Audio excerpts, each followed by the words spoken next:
राज्य गठन के संबंध में महत्वपूर्ण समितियां, मतलब जैसे हमारे रजवाड़े रियासतें सबको मिला के हमारा एक संप्रभु राष्ट्र बन गया, सोवरेन कंट्री हमारा हो गया। तो बात चली कि कैसे डिवाइड किया जाए, मतलब इनको राज्यों में कैसे डिवाइड किया जाए, किस आधार पर किया जाए, प्रशासनिक आधार पर किया जाए या भाषाई आधार पर किया जाए। तो भाषा के विरोध में नेहरू जी पूरी तरह से थे कि अगर भाषा के इसमें हम राज्य गठित करेंगे ना तो एक भाषाई अलग लोग क्या करेंगे, अपने आप को फील करेंगे कि हम क्या है, हम इनसे अलग है।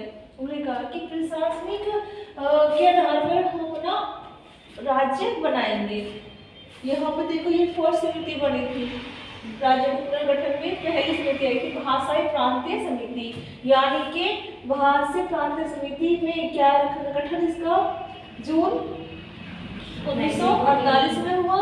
रिपोर्ट कब आई? दिसंबर 1948 में। अध्यक्ष कौन थे? एस.के. धर थे। सिफारिश थी कि राज्यों के गठन प्रशासनिक सुविधा के अनुसार होंगे, यानी कि भाषाई आधार पर नहीं होगा, प्रशासनिक आधार पर होगा। अगर भाषा के आधार पर हम राज्य गठन करेंगे तो एक भारत एक राष्ट्र की जो हमारी अवधारणा है वो पूरी तरह से मतलब खंडित नहीं होगी, यानी कि भारत कैसे बढ़ जाएगा, भाषा के आधार पर बढ़ जाएगा। तो हमारा जो ये लोकतंत्र कंट्री है इसके लिए कहा जाएगा कि भारत तो भाषा के आधार पर बढ़ा है ना, अगर ये खंड भारत तो है नहीं है, भाषा के आधार पर डिवाइड हो चुका है। और ये ठीक भी था कभी था ठीक, बट दूसरी बात हुई कि हो सकता है हमारी जो समिति है भाषा प्रांतीय जो समिति बनी है, हो सकता है इसमें कोई मतलब कमियां हो जो हमें नजर नहीं आ रही है, तो वही दोबारा एक समिति बन के आई जेवीपी समिति। जेवीपी समिति कब बन के आई थी? दिसंबर 1948 में। पूर्ण गठित कब हो गई थी? प्रस्ताव ये गठित दिसंबर में हुई थी और रिपोर्ट इसकी आ गई थी अप्रैल 1949 में। सदस्य थे इनके नेहरू जी, पटेल और पटियाला सीतारमन भैया थे। और सिफारिश इसकी थी क्या थी? सेम थी, यानी कि भाषा के आधार पर राज्यों का पुनर्गठन नहीं होगा। किस तरह से होगा? प्रशासनिक सुविधा के आधार पर कि राज्यों का गठन होगा कि प्रशासन के क्षेत्रों किस प्रकार का चाहिए, क्या कंडीशन है, कैसे थी वर्तमान में। बट तभी क्या होता है, तभी एक कांग्रेसी नेता थे पिटा सिंह श्री राम मुलू, पोटी सिंह बोलते तो पोटी सिंह श्री राम मुलू, ये कांग्रेस के नेता थे। इनका अपना एक वेब था कि आंध्र प्रदेश की भाषा क्या है, अलग है, और हम जो किसी के साथ रिप्रेजेंट करेंगे अपनी भाषा करेंगे, कोई भाषा को मानने नहीं रखेगा, समझेगा नहीं कि हम कहना क्या चाहते हैं। बट सरकार नहीं मान रही थी। सरकार क्या कह रही थी? जो उनकी समिति बनी थी और जो समिति की रिपोर्ट बन के सामने आई थी, जो ये एक्सेप्ट कर लिया था कि भारत के जो पुनर्राज्यों का गठन हो रहा है वो केवल प्रशासनिक अधिकार पर ही होगा। आंध्र प्रदेश में क्या है, पोटी सिंह सीतारामन के जितने भी सपोर्टर थे उन्होंने स्ट्राइक करना शुरू कर दिया, बड़े स्तर पर हुआ, बट सरकार नहीं मान रही थी। बहुत ज़्यादा उत्पाद होने लगे, स्ट्राइक बढ़ता चला गया, आंदोलन बढ़ता चला गया कि हमारा राज्य क्या होना चाहिए, भाषाई आधार पर ही गठित होना चाहिए। नहीं मानी सरकार। उन्होंने क्या किया? माने कि हमारा राज्य भाषाई आधार पर। हाँ, वहाँ के जो मतलब उनके जो लीडर थे, एक कांग्रेसी नेता थे पोटी सिंह सीरा मुल्लू, इन्होंने क्या किया? अनशन पर बैठ गए, भूख हड़ताल में बैठ गए। भूख हड़ताल में इनकी क्या होगी? डेथ हो गई। और जो डेथ हुए, जो इनके सपोर्टर जितने भी थे वो और ज्यादा उग्र हो गए, सरकार के खिलाफ खड़े हो गए, स्ट्राइक आंदोलन चलने लगे। तब सरकार को ये चीजें माननी पड़ी और राज्य पुनर्गठन अधिनियम दोबारा कब आया? 1956 आया। ये कब था? ये कब? 48 था, है ना। यानी कि इस बीच में 1956 और 48 के बीच में क्या चलता रहा? संघर्ष चलता रहा। इसके बीच में सरकार और क्षेत्रीय लोगों के बीच में कि हमारा राज्य तो भाषाई आधार पर ही होना चाहिए, है ना। लंबा संघर्ष चला। अंत है जब मोटी सिंह की डेथ हो जाती है भूख हड़ताल में 56 दिनों के बाद में, तो सरकार को क्या करना पड़ा, झुकना पड़ा। और फिर दोबारा रिपोर्ट क्या आती है कि राज्य पुनर्गठन अधिनियम 1956 इनके द्वारा भारत में एक साथ जो मोटी सिंह थे इनके डेथ के बाद में जो अधिनियम आता है राज्य पुनर्गठन अधिनियम 1956, इनके द्वारा क्या था, इनके द्वारा भारत में एक साथ 14 राज्य एवं 7 केंद्र शासित प्रदेश का गठन किया गया। अब नेक्स्ट देखिए, भाषा आधार पर गठन होने वाला पहला राज्य कौन था, आंध्र प्रदेश था। कब, 1953। बट ये अधिनियम कब आता है, 1956। यानी कि फिर इतने राज्यों गठन, यानी कि 14 राज्यों का गठन किया गया और 6 के शासन बने गए। इनके बाद में ये अधिनियम आता है और फिर ऐसे ही राज्य के पुनर्गठन की प्रक्रिया यहाँ से शुरू हो जाती है। फिर क्या आते हैं हमारे, गुजरात आता है 1960 में, नागालैंड आता है 1963 में, हरियाणा का गठन होता है 1966 में, हिमाचल प्रदेश का 1971 में, त्रिपुरा, मणिपुर और मेघालय तीनों का एक साथ होता है कब, 1972 में। फिर सिक्किम का हुआ 1975 में। कौन सा कॉन्स्टिट्यूशन था यहाँ पे, 1975। कब कौन सा कॉन्स्टिट्यूशन अमेंडमेंट था, 35वां संविधान संशोधन 1974। यानी कि जब क्या बनाया गया था, ये एक शहर राज्य बनाया गया।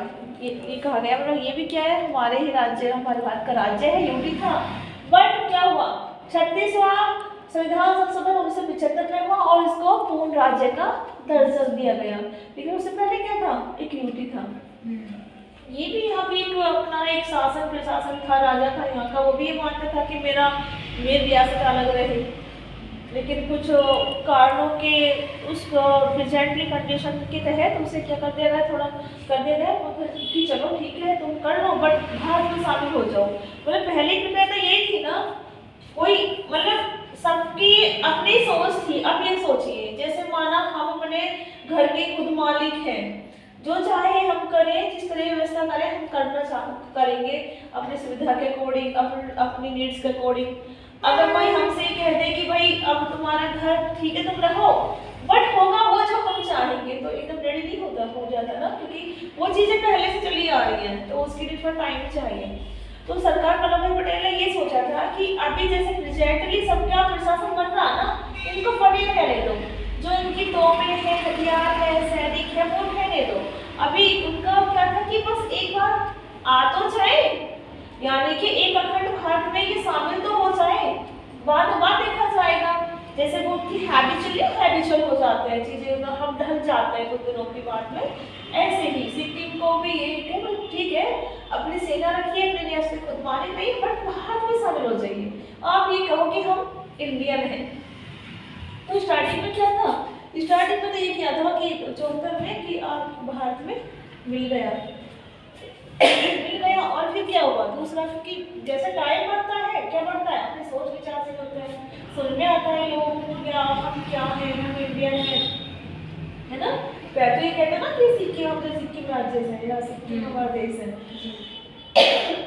दवा निकल नहीं रहा, उधर खोल दो इसको, आवाज आ रही है।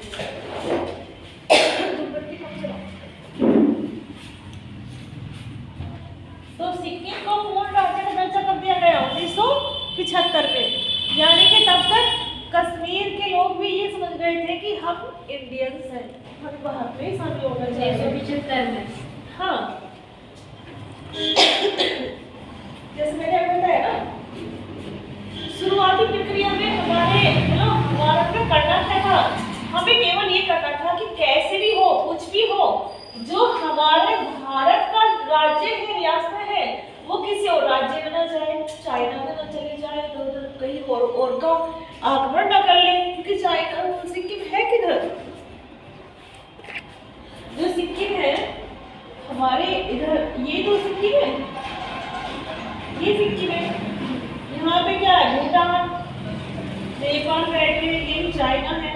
तो ये डर था कहीं दूसरा कोई राज्य यहाँ अपना सैन्य कार्रवाई करके या अटैक करके इसको अपने अधिकार में न कर ले। इसलिए सिक्किम का जरूरी था कि भाई ठीक है आपकी रियासतें अपनी आपके जो आर्म से हथियार है, तोपें हैं, वो आपकी, आप रीति रिवाज के अकॉर्डिंग रह सकते हो, कुछ भी मतलब किस तरह से, बट क्या कर लो, भारत मतलब ये साइन हस्ताक्षर कर दो कि हम क्या है, इंडियंस हैं, मैं भारत का ही कभी भाग हूँ। इतना स्वीकार किया गया था 1975 कॉन्स्टिट्यूशन अमेंडमेंट के द्वारा 1974। बट क्या हुआ, परिस्थितियाँ चेंज हुई, वही क्या, अब यहाँ चुनाव हो गए तो हम सरकार क्या करेगी, यहाँ पे डेवलपमेंट करेगी, आपके लिए सुविधाएं देंगी अच्छी अच्छी, समझाया गया, उनको बताया गया कि अगर आप इतना, आप पूर्ण राज्य का दर्जा मिल जाएगा तो इतनी सुविधाएं केंद्र की तरफ से मिल जाएगी।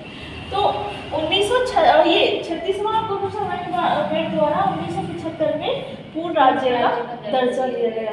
ऐसे ही खड़ा नहीं हुआ भारत, बहुत ज़्यादा कहते हैं ना, पापड़ बेलने पड़े हमारे फ्रीडम फाइटर्स को, बहुत चीज़ें बनाकर खड़ी करना बहुत मुश्किल होता है ना, जब कुछ तहस नहस होना, बिखरा हो, लगे ये भी चला जाएगा, ये भी चला जाएगा। मतलब ये देखो हमारे राजनेता कितने उस लेवल के होंगे, कितना उनके विचार स्ट्रॉन्ग होंगे, कैसे देश को बांधा खड़ा किया। ठीक है, अब तो ये है कि हमें चलाना है ना, जितना हमको डेवलपमेंट करना करो, लेकिन हमारे ने क्या दिया, वो सजाओ के पूरा एक भारत हमारे हाथों में सौंप दिया है। बेशक हम पॉलिटिक्स में आके नेहरू जी में कमी निकाल देते हैं, वो लोगों को कमी निकाल देते हैं, बट वो टाइम की डिमांड थी, उन लोगों के जो कॉन्स्टिट्यूशन है ना, योगदान है, हमें कभी नहीं भूलना चाहिए। पॉलिटिक्स जब ये इलेक्शन वाला होता है ना, तो इंदिरा जी को किसी को नहीं छोड़ते, फिर सबको इसमें कुछ ना कुछ बट ये देखेंगे वो लोग थे जो हमारे भारत में कुछ भी शेष नहीं छोड़ा था। आक्रमणकारी इतने आए, नहीं छोड़ा कुछ भी, सब लूट के ले गए, खाने के लिए ना अनाज नहीं था, कुछ भी नहीं था। जो हमारी इंदिरा थी उस टाइम पे पीएम, वो अमेरिका जाती है अनाज मांगने के लिए, नहीं मिलता भी है, उनको लेने नहीं आते थे पहली बार तो। कंट्रोल जैसे माना कोई राष्ट्र अध्यक्ष कहीं जाता है तो उस राष्ट्र का राष्ट्र अध्यक्ष को लेने आता है, इनको लेने कोई नहीं आया, इनको काफ़ी इंसल्ट फील हुई और वहाँ से ही आ गई, एयरपोर्ट से आ गई थी वहाँ पे। बट उन्होंने क्या किया, अमेरिका ने ऐसा अनाज भारत को दिया जिसमें कीड़े लगे हुए थे। अभी 2 महीने ज़्यादा है, ज़्यादा है, 12 दिन के हाँ